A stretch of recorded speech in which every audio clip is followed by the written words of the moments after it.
ចាំរៀបសួរតែចំជាទីស្រឡាញ់ចាអូយមកមើលជាមួយនឹងពណ៌ក្រែម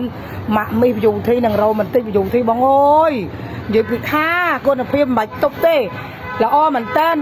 បញ្ហាប្រេះប្រវេមាត់ចិញ្ចៀមមាត់ខ្មៅប្រវេមាត់គឺគ្មានតែម្ដងបើសិនជាអតិជនកំពុងតែប្រេះប្រវេមាត់ណាទាញក្រែមនេះមកលាបបងមកសតុស្ងួតស្មូតស្អាតមែនតើវាអត់ស្ងួតអត់ប្រេះបែរជាស្ងួតហើយស្មូតស្អាតមែនតើធ្វើឲ្យមាត់បងបាត់ប្រេះបាត់ខ្មៅនិយាយទៅលាបទៅអត់ខ្មៅអត់ប្រេះអត់ស្អាតអត់កកអត់តាតែម្ដងបងប្អូននេះខ្ញុំនៅក្នុងស្តុក7ពណ៌បងប្អូនអតិជនទីស្រឡាញ់ចានេះបងប្អូនចង់បានអាចជាការឆាតមកកំងបានចាពីដើម$5ពីដើម$5ពីដើម$5ចាបងប្អូននៅខេត្តណា24ខេត្តក្រុងផ្ញើបានទាំងអស់មកណាខ្ញុំផ្ញើតាមរយៈបុណ្យធម្មឲ្យពុកម៉ែបងប្អូនជាទីស្រឡាញ់ប្រើទាំងអស់គ្នាចាគុណភាពក្រែមនេះគឺផលិតចេញពីទឹកដោះគោបងប្អូនណាផលិតចេញពីទឹកដោះគោចឹងអត់